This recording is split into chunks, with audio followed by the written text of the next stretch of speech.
야고보서의 마지막 부분을 우리가 함께 보았는데요. 13절, 14절을 보십시오. 어떤 상황에 기도하라고 말씀합니까? 하나님께서 고난당하는 자가 있느냐? 그는 기도할 것이요. 연약함에 있을 때 주님께 기도하라고 말합니다. 두 번째, 어떤 상황이에요? 즐거워하는 자가 있느냐? 그는 찬송할지니라 라고 말합니다. 아프고 연약할 때뿐만 아니라 즐거워할 때도 찬송하면서 기도하라는 것입니다. 왜 그럴까요? 단지 우리의 감정이 기뻐서가 아니라 늘 모든 상황 속에서 그것을 주관하시는 하나님이 계시기 때문이죠. 그 기쁨은 무엇이 더 많아지고 행복해지고 재밌어서 얻는 기쁨이 아니죠. 우리 크리스찬들은 거기에서 기쁨을 얻지 않죠. 연약함 중에서도 찬송이 터져 나올 수 있는 이유는 무엇입니까? 약함 속에서도 그것을 주관하시는 주님이 우리와 동행하시기 때문입니다. 세 번째, 어떤 상황에서 기도하라고 합니까? 너희 중에 병든 자가 있느냐? 병 들었을 때 어떻게 말씀하죠? 교회의 장로들을 청할 것이요, 그들은 주의 이름으로 기름을 바르며 그를 위하여 기도할지니라, 이렇게 말합니다.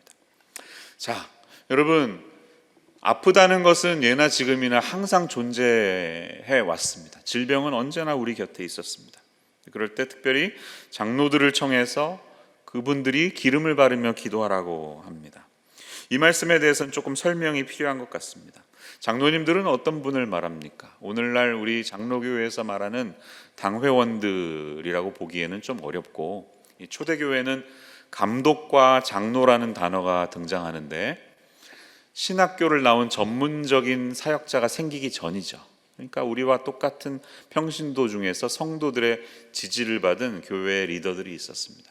일상생활을 하면서 목양을 하고 가르치기도 하고 예배를 인도하고 또 교회를 이끌어가는 그런 리더들, 평신도 지도자들을 말하는 것입니다. 우리로 치면 목사님이나 장로님들이 이렇게 합쳐진 리더라고 볼 수 있습니다. 이런들을 모셔서 기름을 바르면서 기도하라고 말합니다. 그러면서 믿음의 기도는 병든 자를 구원하겠다. 그러니까 병든 자들이 있으면 확신을 가지고 기도하면 하나님이 고쳐주신다, 이렇게 증거하고 있습니다. 근데 기름을 바르면서 장로님들이 기도하는 것은 어떤 의미가 있을까요? 이 말씀에 대해서 해석의 차이가 있을 수 있는데요, 크게 보면 두 가지 목적이 있는 것 같습니다. 첫 번째는 프랙티컬한 목적이에요. 실제적인 목적. 고대 세계에서 기름이라는 것은 약으로 사용됐죠. 지금도 마찬가지입니다. 올리브 기름은 이 외상을 치유하는데 아주 근본적인 치유 기능을 가지고 있습니다. 중동에서는 올리브 기름이 참 소중한데요, 선한 사마리아인의 비유를 보아도 그가 가까이 가서 기름과 포도주를 그 상처에 붓고 싸매고 자기 짐승에 태워 주막으로 데리고 가서 돌봐 주었다는 내용이 나오듯이, 그 당시에는 다치고 아픈 사람들이 치유될 수 있도록 사용되는 근본적인 첫 번째 상비약이 기름이었다는 것이죠. 또 2세기에 유명한 의사였던 갈렌이라고 하는 사람의 책에 보면 기름은 모든 중풍 치료약 중에 최상의 약이다, 이렇게 기록한 내용이 기록되어 있습니다. 그러니까 야고보의 권면을 우리가 좀 현대적으로 해석해 보면 기도에는 영적인 차원과 자연적인 자원이 있는데 두 가지를 다 사용할 수 있다는 것입니다. 우리는 약 안 씁니다. 우리 하나님의 오직 기도만 합니다. 여러분들이 믿음이 좋은 것일까요? 아니요, 저는 극단적인 믿음이라고 생각합니다. 하나님께서 우리에게 주신 이 자연 속에 일반 은총 가운데 있는 것들도 함께 사용하는 것이죠. 그것과 함께 기도가 같이 가야 하는 것이에요. 어느 것 하나만을 의지하는 것은 참된 신앙이 아닐 수 있다는 것입니다. 극단으로 가지는 않아야 합니다. 그래서 이 기름 바름은 의학, 의술을 동원하는 것이다, 이렇게 우리가 이해할 수가 있겠습니다. 하지만 거기에서 끝나느냐? 그렇지는 않습니다. 어떤 종교적인 목적도 분명히 있습니다.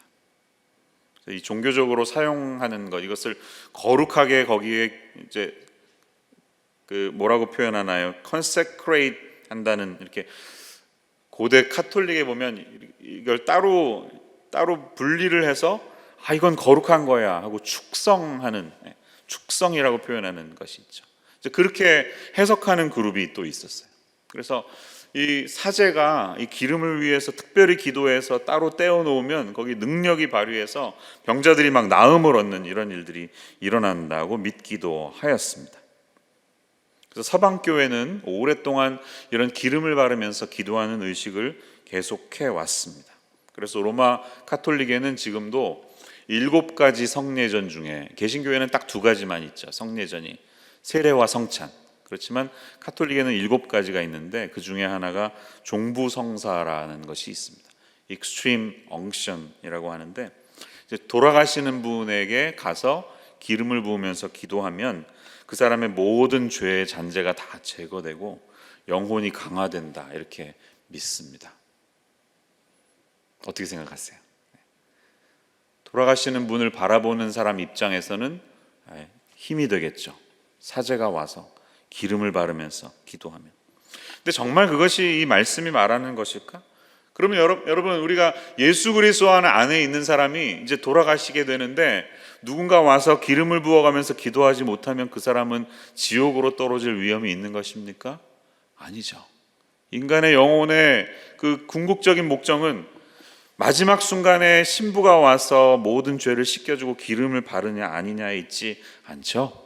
이 사람이 그리스도 안에 있었냐 없느냐에 따라 차이가 있는 것이죠. 그게 성경이 말하는 것이죠. 그러니까 이 기름 부으면서 기도하는 것을 지나치게 어떤 성례전적인 의미로 해석하는 것도 우리 개신교에서는 받아들이지 않습니다. 그렇지만 이 기름의 의미는 무엇일까? 여러 해석이 가능할 것 같습니다. 저는 오늘 묵상하면서 누군가 정말 그 영혼을 귀하게 여기고 우리가 케어하는 마음으로 다가서는 이 모든 것을 의미하지 않을까, 그런 생각을 해보았습니다. 이 말씀을 준비하면서 떠오르는 여러 얼굴들이 있는데요, 우리 교회에는 성도님들이 많다 보니까 질병을 투병하시는 분들이 참 많습니다. 항상 많았던 것 같습니다. 그런데 지금 이 시즌은 더더욱 많게 느껴져요. 그래서 암 환자들이 어쩌면 이렇게 우리 주변에 많은지 모르겠습니다. 여러분은 안 그러십니까? 제 주변에 암 환자들이 더 많이 늘어났습니다. 더 많이 다가와요. 당장은 이번 주에 바로 이제 제일 인생의 마지막 때를 지나가는 조창범 집사님이라는 분이 계세요.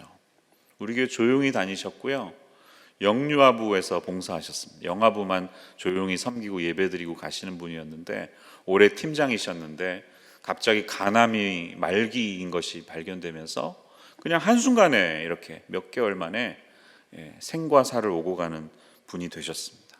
지금도 병원에서 퇴원하지 못하고 어려운 시간을 진통제를 맞으면서 지나가고 계십니다.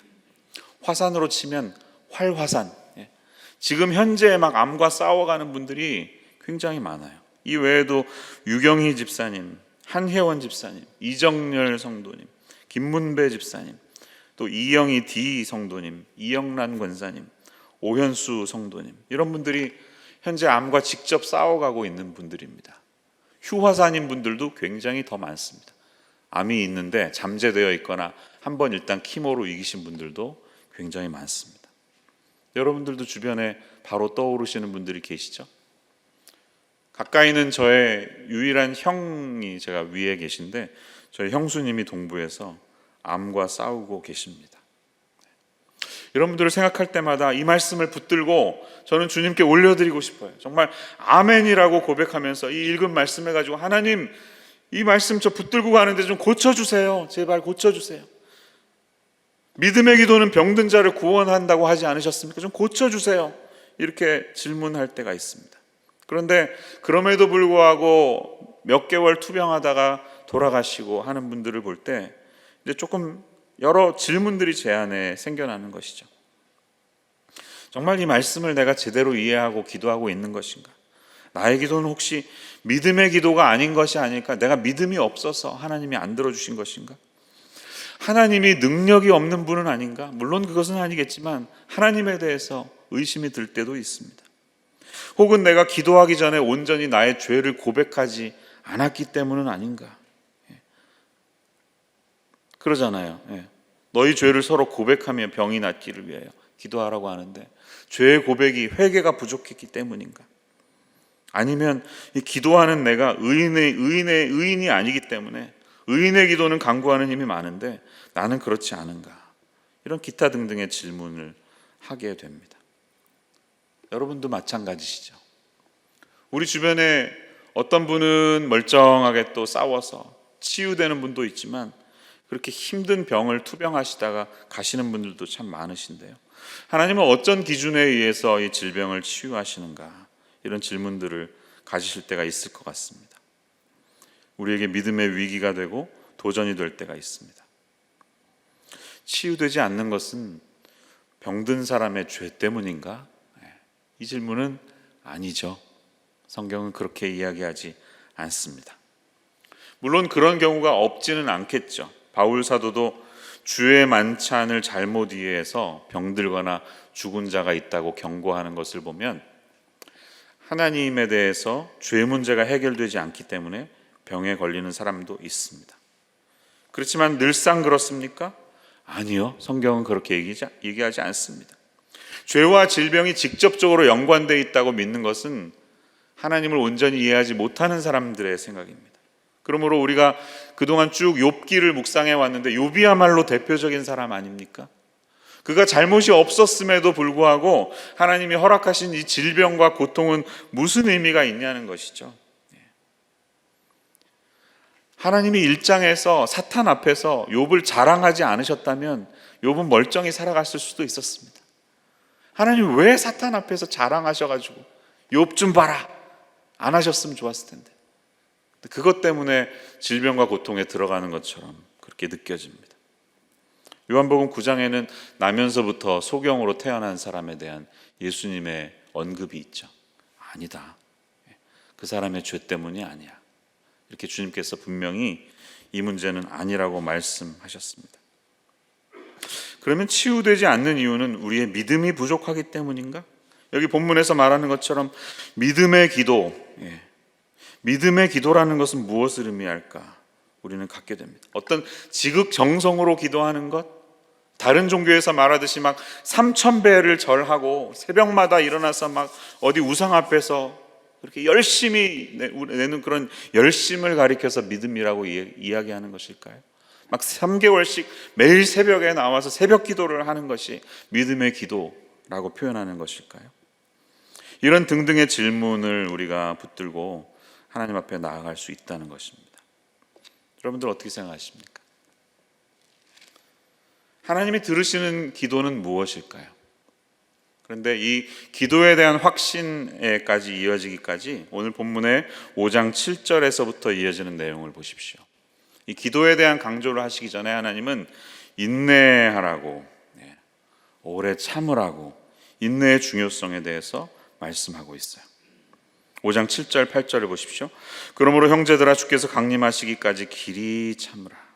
보라 농부가 땅에서 나는 귀한 열매를 바라고 길이 참아 이른 비와 늦은 비를 기다리나니 너희도 길이 참고 마음을 굳건하게 하라. 주의 강림이 가까우니라. 이렇게 말합니다.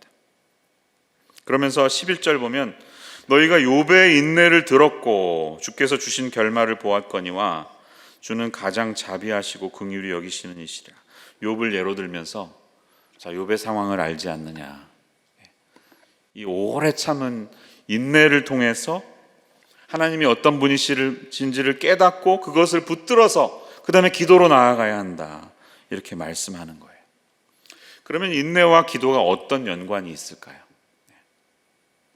이 인내라고 하는 열매를 가진 사람들의 기도를 하나님은 기뻐하시고 사실 인내를 소유한 자들이야말로 하나님이 원하시는 믿음의 사람들이라고 성경은 말하는 것입니다. 야고보서를 잘 읽어보시면요 이렇게 키아스머스 구조로 되어 있어요. 들어보셨죠? A, B, C, B-A- 이런 식으로 써 있습니다. 다시 말하면 3장의 가운데 부분이 주된 핵심 메시지고요 2장과 4장에 보면 부자들에 대한 경고가 실려 있습니다. 너희들 인생 다 가진 것처럼 교만하게 살지 마. 2장에 나오고 4장에 나옵니다. 그리고 5장과 1장에 등장하는 내용은 뭘까요? 인내에 대한 말씀을 합니다.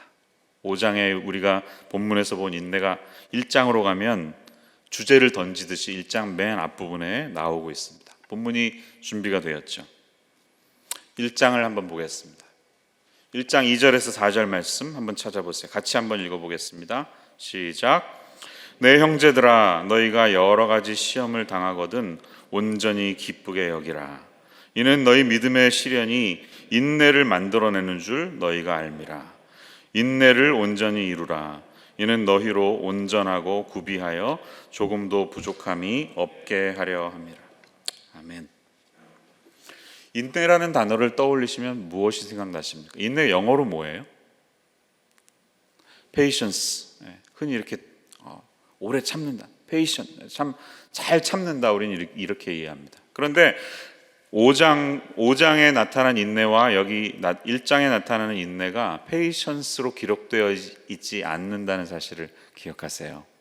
제가 가진 ESV 성경에 보면 뒷부분에 나타나는 5장의 인내는 steadfastness라고 기록되어 있습니다.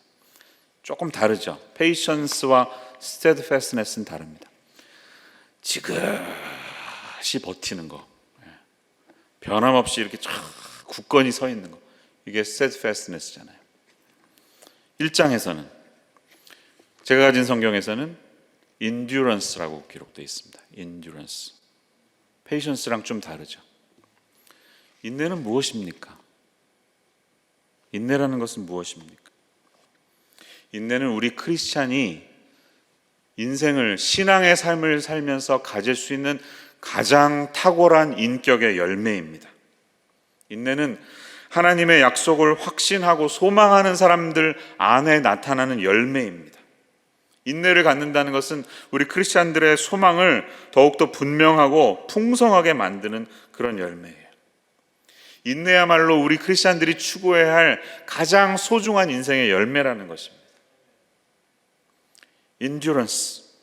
로마서 5장 말씀 기억하시죠? 화면 한번 올려주십시오. 환난 중에도 즐거워하나니 이는 환난을 인내는 연단은 소망을 이루는 줄 알미로다. 여러분 좋아하시는 말씀이죠.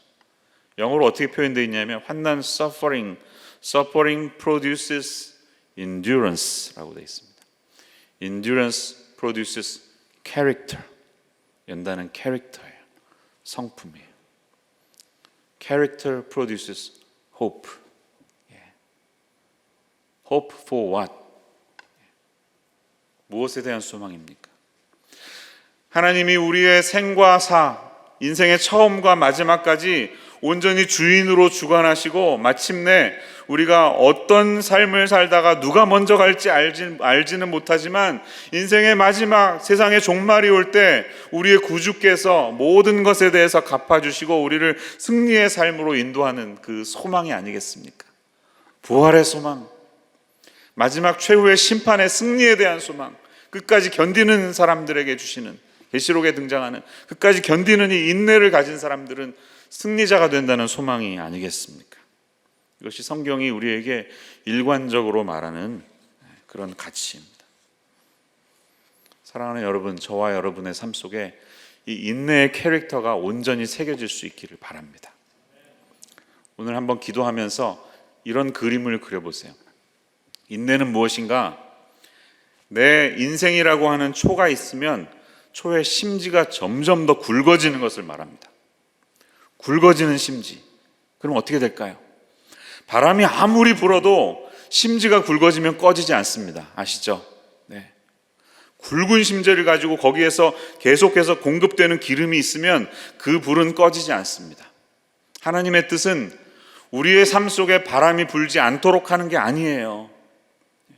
고난은 우리가 하나님을 더 깨달아가고 예수님이 어떤 분이신지를 마음에 품고 살아가기 위한 필수 과목이기도 합니다. 왜 그러죠? 야고보서 1장에서 뭐라고 그랬어요? 인내를 온전히 이루라. 이는 너희로 온전하고 구비하여 조금도 부족함이 없게 하려 함이라. 여기서 사용된 온전하다는 말이요, 인격적으로 성숙함에 이르는, 다시 말하면 예수님을 가장 닮아가는 모습을 말합니다. 텔레이오스라는 단어는 그거예요. 모든 것이 컴플리트하게 준비되어서 가장 성숙한 모습에 이르는 것. 그게 바로 인내를 통해서 나오는 거예요.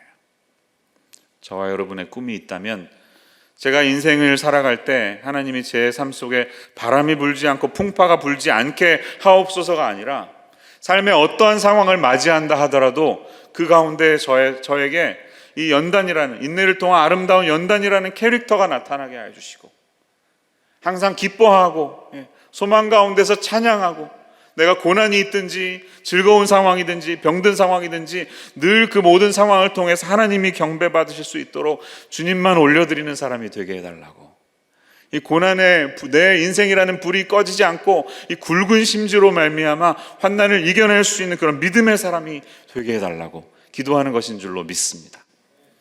그것이 하나님이 우리의 인생 속에 허락하여 주신 주님의 목적이에요. 그러므로 사랑하는 여러분, 우리가 병든 사람 고쳐달라고 기도해야죠. 그렇지만 진정한 믿음의 기도는 무엇입니까? 이분 꼭 고쳐주셔야 됩니다. 안 고쳐주시면 저 삐질 겁니다. 이렇게 하는 것도 1학년, 2학년 초등학생들은 그렇게 할 수 있습니다. 그러나 우리의 인격이 점점 성숙에 이르고 성인이 된다면 어떻게 기도하는 게 믿음의 기도이겠습니까? 살든지 죽든지 주님의 뜻이 이루어지기를 원합니다.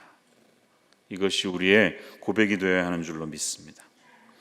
오늘 새벽에 찬양할 때 여기에 모인 우리, 그 찬양을 했는데 한 가사가 제 마음에 팍 와서 박히더라고요. 2절에 이런 가사가 있습니다. 주님이 뜻하신 일 헤아리기 어렵더라도 언제나 주 뜻 안에 내가 있음을 아노라. 오늘 이 가사가 저한테 확 박혔습니다. 여러분, 이런 고백이 우리의 믿음의 고백이 되어야 하지 않을까요? 인생을 살다 보면 헤아릴 수 없는 상황들이 너무나 많이 닥칩니다.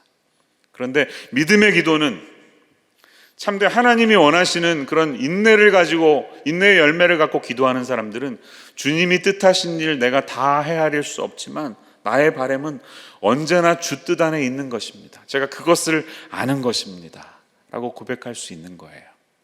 이런 사람에게는 살든지 죽든지 이런 고백이 나올 수 있습니다.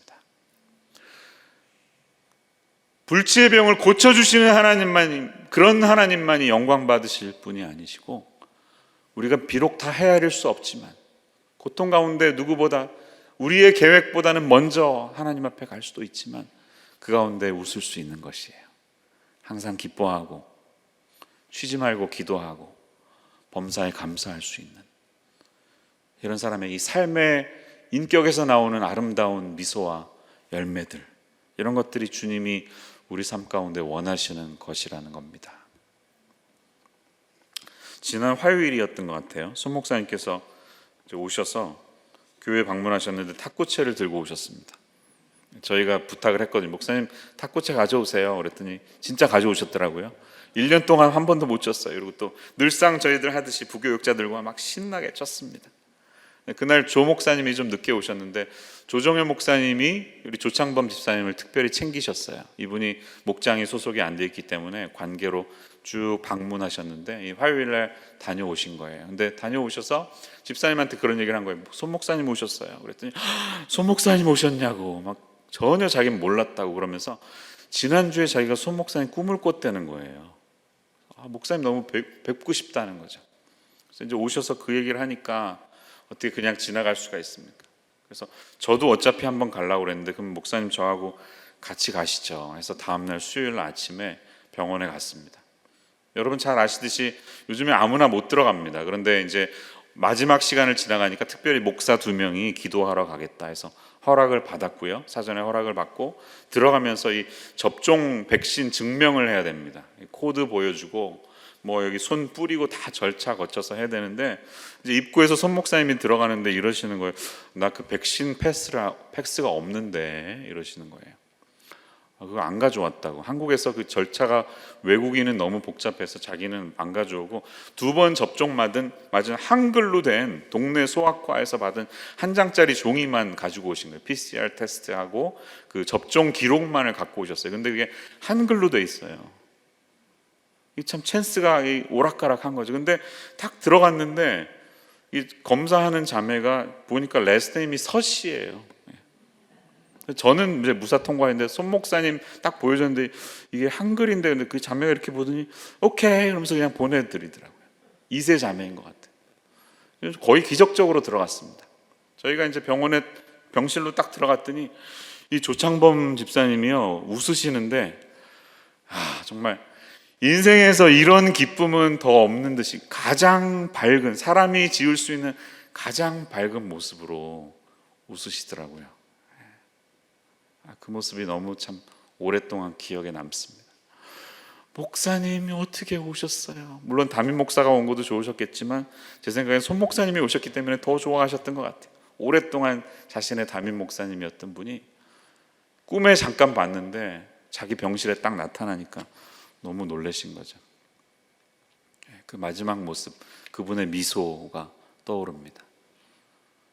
천천히 말씀하시는 주님이 저를 데려가실 거라는 말씀을 하셔서 저는 알고 있었어요. 그러면서 또 약 기운이 너무 세기 때문에 잠이 드셨습니다.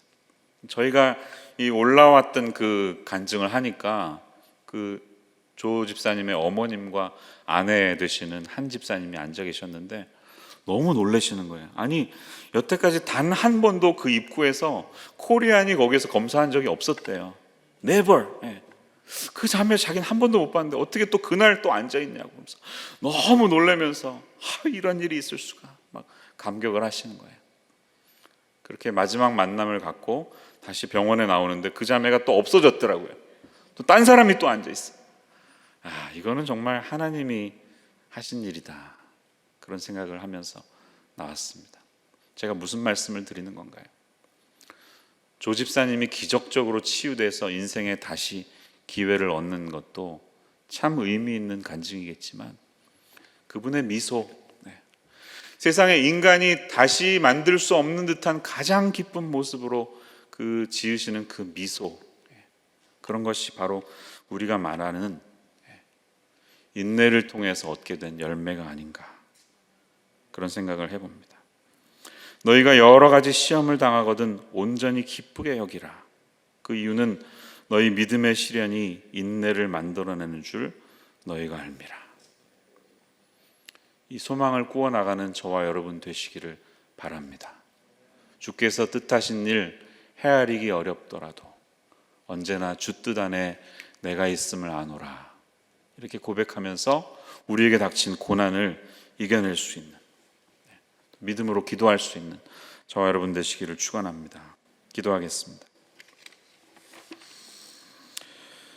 하나님 아버지, 오늘 야고보서의 말씀을 붙들며 엘리야와도 똑같은 한 사람의 인간에 불과한 저희들이지만 믿음의 기도로 나아갈 때 주께서 그 기도에 역사하시고 응답하신다는 말씀을 저희들 붙들고 이 시간 기도할 수 있기를 원합니다.